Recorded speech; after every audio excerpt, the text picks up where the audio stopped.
This little bulldog of an SUV is the all-new 2019 Cadillac XT4. Let's jump right into it.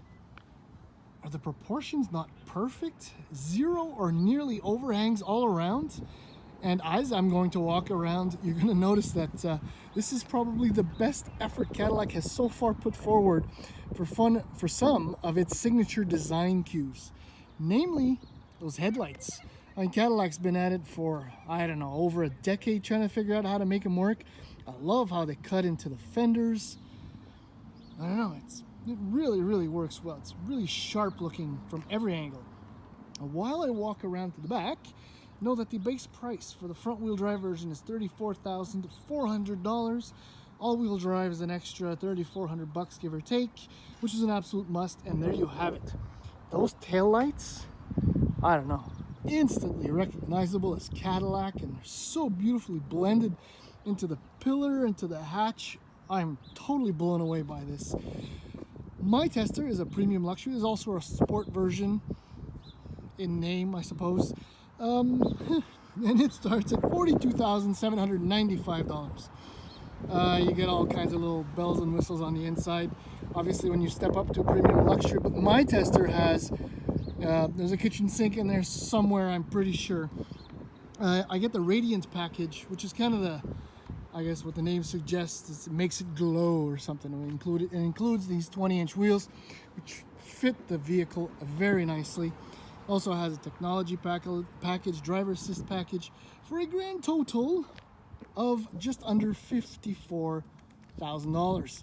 It's a lot of money, but this is actually a lot of luxury SUV packed into a tiny little vehicle. So let's do the usual tour. Wow, those taillights, do they do it for you? It really works for me. And digging that very much, in fact. All right, power hatch, obviously included. Cadillac says that right here you have 637 liters of trunk space. I'm gonna call that a fib, a lie, unless you take the spare out maybe, but this is semi-useless, and so no, this is very little trunk space. But I think Cadillac made a decision when it designed this, and that was to give rear passengers a lot of comfort. Oh, and getting in and out is actually not that bad. It's kind of, you know, the cut is fairly straight and upright, so you won't bang your head. You still have to, you know, lean in. But anyhow, look at this leg room back here. This is my driving position, as always, the usual. Loads of leg room. I mean, I am stretching out. Wow. See that? I unbent my knees. Good elbow room, good shoulder room, decent head room.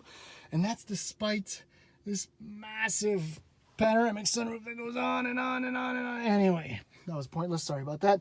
And width-wise, you could squeeze 3 across. It's really nice in here. The fit and finish is lovely. Some of the materials, I'll show you maybe a better shot. So your rear heated seats, a couple of plugs to charge your phones or pads or whatnot. So also part of my premium luxury with all the options, XT4 are these multiple way lumbar adjustable in all kinds of directions. And yes, that this little vehicle has massaging seats. Again, all this Sedona leather is beautiful, especially with this, I think it's twilight blue. I should remember that, but the blue is lovely. I don't know if you can see, but the wood, a little too glossy and fake looking. I'm pretty sure there are other options for that. I would skip. So let's start her up. Lovely gauges. I like digital gauges, but analog is, I don't know, kind of romantic. I have no washer fluid. Thank you for letting me know. Yeah, see that? Fuel consumption. Slight downside perhaps, but the 2-liter is a lot of fun. I'll tell you a little bit more about that in a few moments. Lovely 8-inch screen, home button.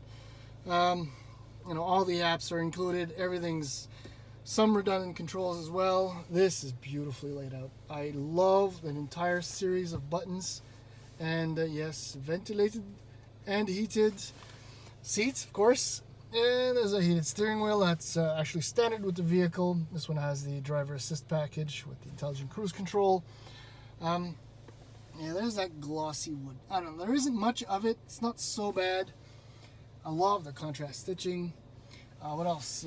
Storage is decent, whatever. This is the control wheel if you don't want to use a touch screen. Oh, and this is fun. Yeah, that's your wireless charger for your phone. It actually works quite well. This is fairly deep. I don't know if you can see in there. Yeah. That's it. That's the Grand Tour. I've found almost nothing wrong with this, save perhaps for the boot space and fuel economy, but everything else is really good.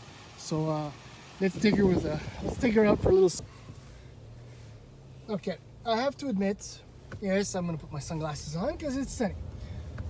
I have to admit that when I got behind the wheel of the XT4, I was expecting maybe something not quite as comfortable, quiet, or refined as the XT5, but I have been proven completely wrong.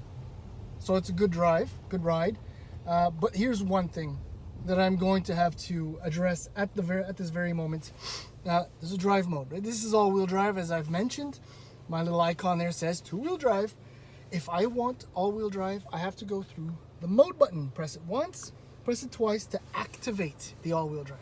Now, I have to go up a slight, minuscule incline, but because it's spring and it's been raining and the snow is melting, if I leave it in two-wheel drive, I might start to spin and get the truck even dirtier than it actually is. So that is an absolute annoyance. 99% of people who actually drive these SUVs with all-wheel drive do not care. I don't know how am I trying to say. The more ease, the better, right? Even the most basic, I'm gonna go back. There is a sport mode too. It makes the SUV feel a little bit quicker, but I'm gonna stick touring two-wheel drive because it's nice outside. This annoys me to no end, and GM has decided to do this on a number of occasions, and I can just, if a snowstorm just happened now, I'd be going all over the place because wheel spit. Anyway, okay, I'm done. 2-liter turbo, 4-cylinder engine, 237 horsepower, 258 pound-feet of torque from 1500 to 4000 RPM. 9-speed automatic transmission is standard, and as I've said, there's a front-wheel drive version. This is all-wheel drive. It's really good to drive. I just mentioned that, I think, but it's the way. Okay, first of all, the 9-speed, butter smooth, has not had any hiccups whatsoever since I picked it up, and I've been, I do that a lot, or just coast comfortably, and in either game, it really participates without complaining, which I absolutely love. Now, to get back to the drive, the ride. Chassis on this thing is airtight. The platform, the way it's built, no rattles. Everything feels as though one, which is beautiful. I wasn't expecting something this good. I shouldn't add these few words, but from GM, I don't know, the terrain really let me down. When I drove it, I'm no huge fan of the Equinox, but maybe the problem is me because this thing is unbelievable. And then on top of this platform, the way the chassis is tuned, the suspension, it's so comfortable, so supple, and it soaks up all the nasty ruts and potholes that that are typical at this time of the year in this area. Anyway, I can't demonstrate the torque because I'm in a very urban area with a few parks here and there. But this thing boogies too, and when it's in two-wheel drive, torque steer. See, that's another thing. Why press button? If you put it in sport mode, obviously, all-wheel drive is turned on automatically. So I suppose there's that. But the bottom line, truly premium vehicle. However, I have not driven the new Q3, but I've driven the X1 and the X2 and the GLA. This is far, far better than the GLA.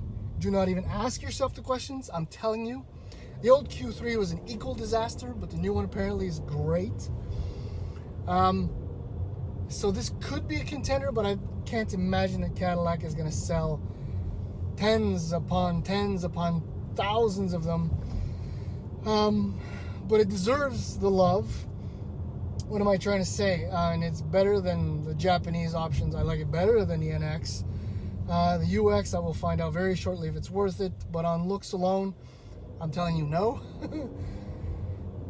So yeah, this thing, it's really, really nice. And I'm not just saying it to say nice things about Cadillac. This is a brilliant effort on their behalf. Except for the stupid all-wheel drive thing and the fuel consumption numbers. Not so great. Small trunk, but bottom line, wowza. Good job.